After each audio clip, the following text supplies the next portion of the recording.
ये आज के इस 9th क्लास के बैच में आपका स्वागत है और देखने का प्रयास करेंगे। सारे बच्चे सिंसियर हो जाए और सिंसियर होकर देखने का प्रयास करेंगे। हम लोग आज पढ़ने वाले हैं क्या, सर्वांगसम त्रिभुज। क्या बच्चे? पहले सर्वांगसम को समझने का प्रयास करें। सर्वांगसम के लिए हम सारे रूल्स, सारे टॉपिक पर हमने चर्चा कर दिया। क्या है ना बच्चे? तो आप जाओगे यूट्यूब पर सीके रंजन एसएससी सेंटर, वहाँ टाइप करोगे, वहाँ बिल्कुल सिलसिलेवार ढंग से पढ़ाया गया है और वहाँ प्लेलिस्ट में जाके आप देखने का प्रयास करेंगे। ऐसे बहुत सारे वीडियो तुमको मिलने वाला है, लेकिन जो जरूरी है उस चीज़ों को देखने का प्रयास करें। तो हम लोग समझते हैं सर्वांगसम।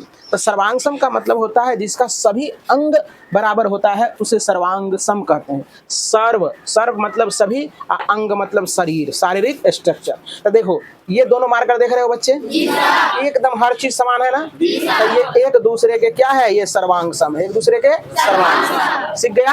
अब दूसरा देखने का प्रयास, एक दूसरे का जैसे इधर से रख दिए तो इधर से ये पीछे वाला नहीं दिखेगा। अगर सर्वांगसम है तो सामने फ्रंट वाला दिखेगा और बैक वाला नहीं दिखेगा। जैसे यहाँ देखने का प्रयास करो, ये हैंड है ना बच्चे, ये हैंड है यानी हाथ है। तो यदि ये सर्वांगसम है तो इस पर अगर एक दूसरे पर रख दे हाथ को तो क्या होगा कि पूरा पूरा ढक लेगा ना बच्चे। तो ऐसे करके देखेंगे तो ये फ्रंट वाला दिखेगा और बैक में ये है तो ये इसको पूरा पूरा ढक लेगा, इसलिए वो नहीं दिखेगा। बात समझ रहे ना? जैसे 1 रुपये के सिक्के पर 1 रुपया का सिक्का रखा जाए उसी प्रकार का, तो वो पूरा पूरा ढक लेगा ना बच्चे। अब 1 रुपये के सिक्के पर अगर 5 रुपया का सिक्का रखे तो वो पूरा पूरा नहीं ढकेगा। 1 रुपये के सिक्के पर 10 रुपये के सिक्के रखेंगे तो पूरा पूरा ढकेगा। 10 रुपये के सिक्के पर 1 रुपये के सिक्के रखेंगे तो वो 10 रुपया वाला जो सिक्का होता है उसका आकार थोड़ा बड़ा होता है ना, तो पूरा पूरा वो ढक नहीं सकेगा। कहने का मतलब कहेगा कि सर ऊपर से अगर रख दे 10 रुपया के सिक्का, 1 रुपया नीचे रखेंगे, पूरा पूरा ढक लेगा। ढक तो लेगा, लेकिन फिर अगर ऐसे करके देखेंगे, फिर उलट के देखेंगे तो छोटा बड़ा दिखेगा ना। सर्वांगसम कहने का मतलब अगर ये ढक लिया है तो इधर से भी दिखाने के बाद वैसा ही होना चाहिए, इधर से भी दिखाने के बाद वैसा ही होना चाहिए। कोई दिक्कत? दोनों तरफ से ढकना चाहिए, कोई दिक्कत? तो अब तुम्हें समझ में आ गया होगा। और सर्वांगसम का हम रूल भी पढ़ चुके हैं। सर्वांगसम का पहला रूल ये कहा था कि एस नियम होता है, एस नियम होता है। इसके बाद तुम्हारा ए होता है, ठीक है। 1 नंबर में ये लिखाए थे, 2 नंबर में क्या था, ए ये नियम था। तीसरा नियम क्या था, एस और चौथा नियम क्या था, एक नियम और तुमको जान लेना है, ए एस। इसके बाद क्या था, RHS। इतने नियम पर तुम्हारा जो है ना सवाल, ये त्रिभुज है ना, त्रिभुज का सर्वांगसमता क्या हो जाएगा, ये खत्म हो जाएगा। कोई दिक्कत? तो समझ में आ गया। अब चलते हैं हम लोग प्रश्न की ओर, और तू लोग भी देखने का कोशिश करेगा बढ़िया से। पहले समझने का ये प्रयास करो कि क्लास में आते हैं ना तो हमको चीज़ों को एक ही सवाल बनावे, एक ही सवाल को सीख के जाना है। ऐसे चले जाओगे तो बेकार की बात है ना। एक ही सवाल सीखना है, अच्छे से सीख लेना है। चलो देखो हम बोल रहे हैं तो बोलर का देखो यहाँ रहना तो चाहिए तुम्हारा नजर, है ना, कुछ भी मत देखो अभी। अब चलते हैं, लिखते हैं त्रिभुज। देखो त्रिभुज ABC, ऊपर में एगो त्रिभुज है ना, तो लिखेगा त्रिभुज ABC और त्रिभुज ABD, नीचे वाला त्रिभुज AB। जैसे हम आधा बात छोड़ेंगे तुमको, देखो हम कहेंगे AB तो तुम लोगों को डी बोल देना है। अगर समझ रहा है तो वैसा बोलेगा, अगर नहीं समझ रहा है तो वैसे देखते रह जाओगे, है ना। समझ रहेगा तो आधा बात हम इसलिए छोड़ते हैं तुमको बोलने के लिए, देखते हैं कि तुम्हारा ध्यान यहाँ है कि नहीं है। बात समझ रहे ना। चलो देखने का प्रयास करो। तो अब हम लोग क्या करते हैं, अब देखो ये दिया हुआ है, ये त्रिभुज और ये त्रिभुज, ये त्रिभुज और ये त्रिभुज। मार्कर में इंक लेनी है, आ जाओ। तो चलो देखने का प्रयास करें। यहाँ आ गया, बोर्ड पर आने का प्रयास करो। आ गया? चलो देखो यहाँ देखो। तो अब देखो बच्चे, इसमें ये वाले त्रिभुज में और ये वाले त्रिभुज में, इसमें देख रहे हैं क्या कि ये और ये पहले से बराबर दिया है ना। तो लिखेंगे AC बराबर क्या हो जाएगा बच्चे, AD। ये लिख देगा, यहाँ दिया है कोई बच्चे को दिक्कत? वो वाला पंखा इधर घुरा के लगा दो। चलो हो गया। अब देखने का प्रयास करेंगे। हाँ, अब देखो बच्चे, और इसमें जो है ना ये एंगल जो है ना, ये पूरा एंगल जो है, ये पूरा एंगल देख रहे हो, ये पूरा एंगल का समद्विभाजक है कौन? ए और बी। पूरा एंगल का समद्विभाजक है। बंद कर दो, बहुत आवाज कर।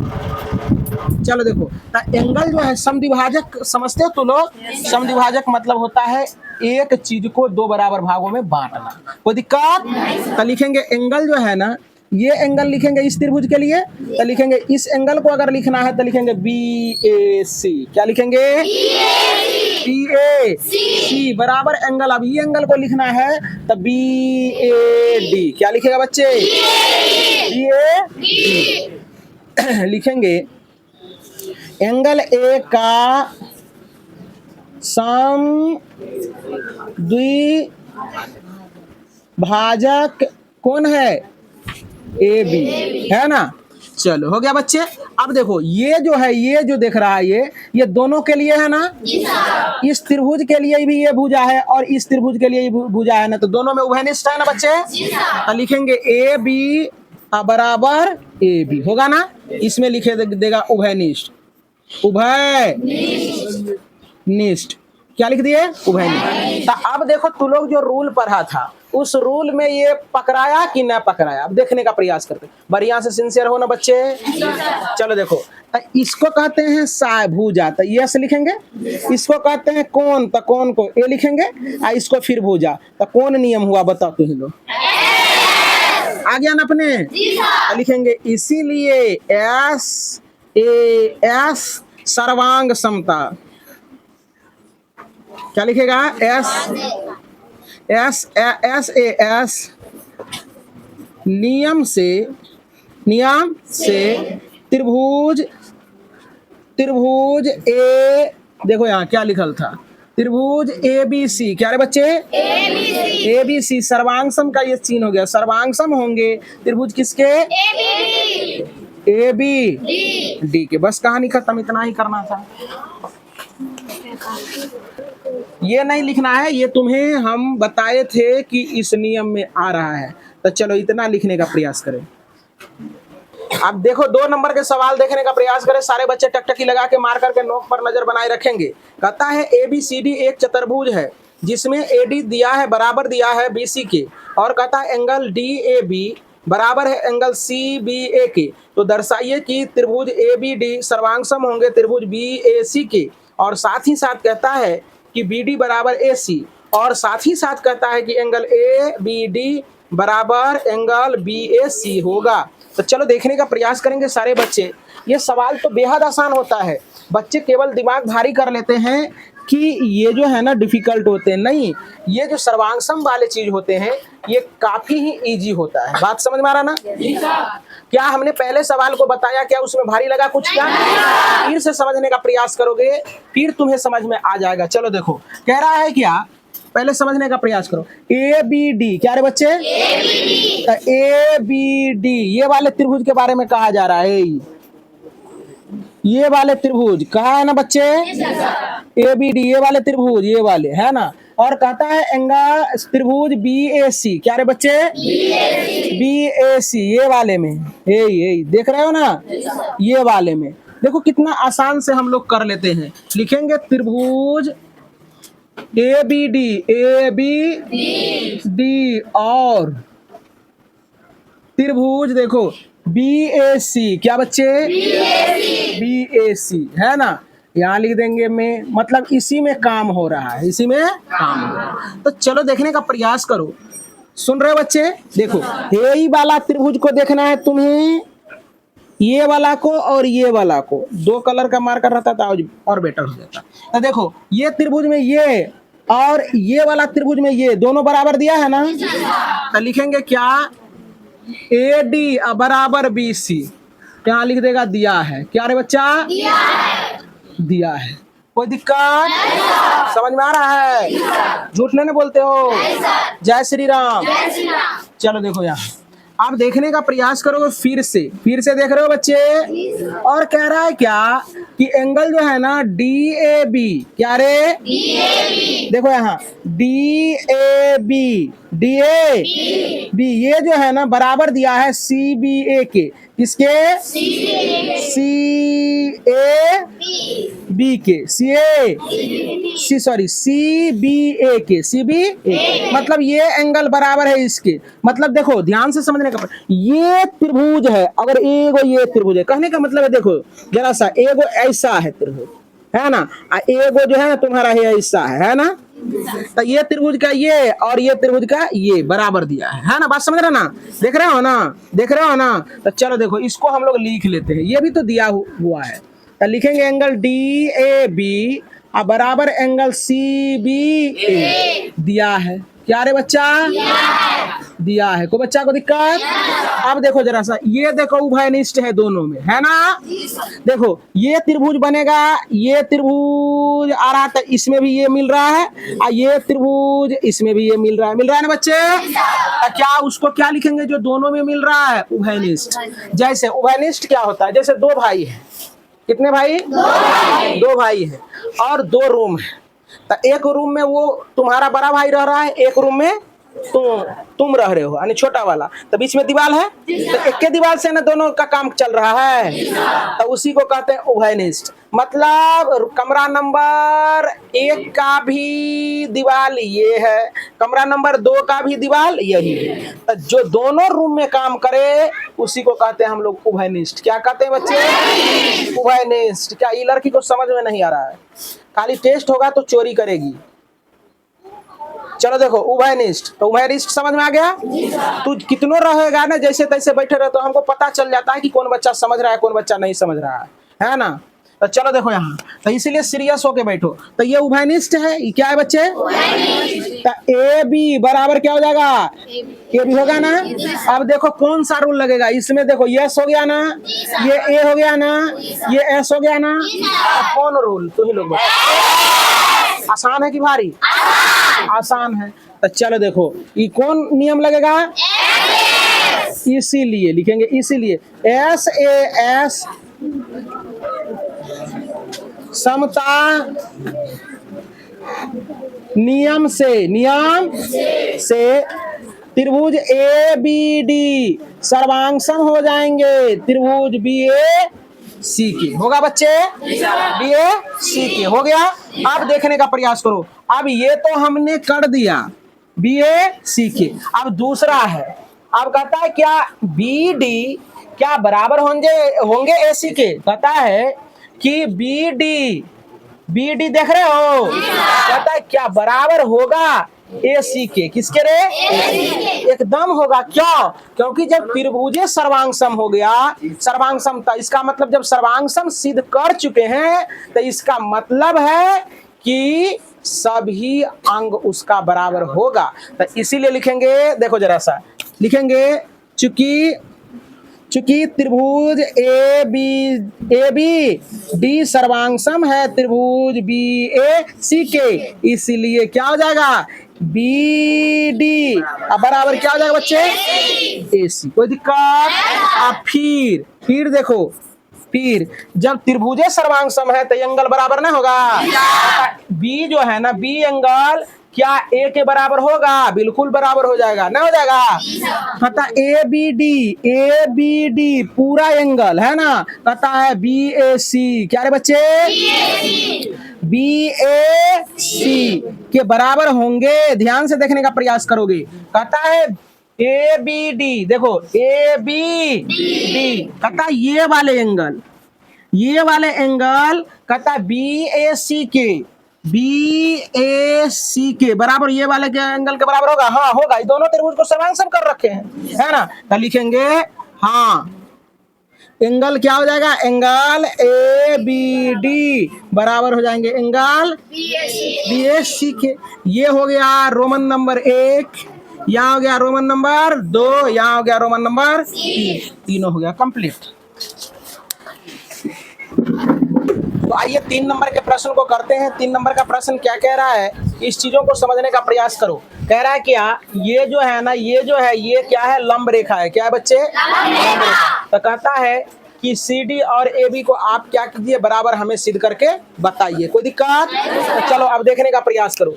एक त्रिभुज देखो ऊपर बना हुआ है, एक नीचे बना है ना, तो लिखेंगे त्रिभुज OBC। क्या रे बच्चे? OBC और त्रिभुज OAD। क्या रे? OAD में, OAD में कोई दिक्कत को बच्चा को? देखो पहले से ही दे रखा है तुम्हारा क्या, कि एंगल जो है ना B जो है, एंगल किसके बराबर है? एंगल A के। किसके कारण? क्योंकि ये समकोण है। क्या है बच्चे? समकोण। समकोण का मतलब क्या होता है? समकोण। क्या रे बच्चा? समकोण है ना। अब देखो दूसरा ये है कि हम जानते हैं कि दो रेखाखंड ऐसे करके कटती है तो इसका सम्मुख कोण आपस में बराबर होता है ना। तो ई त्रिभुज का ये कोण और ये त्रिभुज का ये कोण आपस में बराबर हो जाएगा। सम्मुख कोण है दोनों, है ना सम्मुख कोण। तो इसको कैसे लिखेगा? ई एंगल को लिखना है तो BOC। क्या लिखेंगे? BOC। अब बराबर ये एंगल को लिखना है तो कैसे? AOD। क्या बच्चे? AOD। कैसे लिखेगा इसको, है ना, लिख दिए। अब ये क्या है? शीर्षाभिमुख कोण। क्या है? क्या रे? शीर्षाभिमुख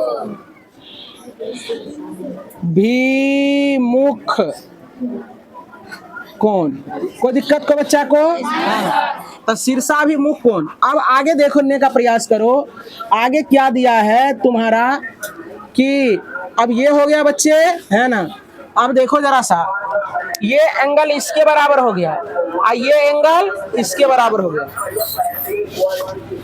ये कह रहा है क्या कि AB पर AD और BC, ये बराबर लंब रेखा है। ये क्या है बच्चे? तो लिखेंगे BC बराबर क्या हो जाएगा? ये इसके बराबर हो जाएगा ना, AD के। तो कौन सा नियम लगेगा? देखो ये भी कोण है, ये भी कोण है, ये यस है। बाद में जो फार्मूला पर आए काम आया कि नहीं आया रे बच्चा? तो लिखेंगे इसीलिए AAS समता नियम से त्रिभुज OBC सर्वांगसम हो जाएंगे त्रिभुज OAD के। कोई दिक्कत को बच्चा को? अब सुनो बच्चे, समझने का प्रयास करो। तो जब सर्वांगसम हो गया त्रिभुज, तो संगत भुजा क्या हो जाएगा? बराबर हो जाएंगे। भुजा बराबर हो जाएगा ना। तो अब बताओ, ये दोनों सर्वांगसम है, तो जो है CD जो है, देखो C और D जो है, क्या दिया है? सिद्ध करना है CD AB के। CD नहीं, गलत बात है, CD AB के नहीं लिखल होगा। हाँ तो चलो ठीक है। तो CD देखो जरा सा, एक बार देख लो, सवाल को पढ़ लो, बढ़िया से पढ़ो क्या सिद्ध कर रहा है। तो कहता है दर्शाइए क्या CD जो है ना, CD रेखाखंड क्या AB को समद्विभाजित करता है? AB को समद्विभाजित करता है। तो तुमको क्या करना है? ऐसे नहीं लिखना है, सिद्ध करना है क्या कि क्या कहता है CD AB CD रेखाखंड AB का समद्विभाजक है, ये सिद्ध करना था। तो बिल्कुल सही बात है कि जब ये और ये सर्वांगसम है तो ये बराबर ये हो जाएगा ना। लिखेंगे हाँ, लिखेंगे हाँ। हाँ क्या हो जाएगा? OB बराबर क्या हो जाएगा? OA। यही सिद्ध करना था, समद्विभाजक हो गया, मतलब कि ये दोनों क्या हो जाएंगे? बराबर हो जाएंगे। कोई दिक्कत? लिखेंगे अतः CD रेखाखंड AB का समद्विभाजक है, समद्विभाजक है। कहानी खत्म।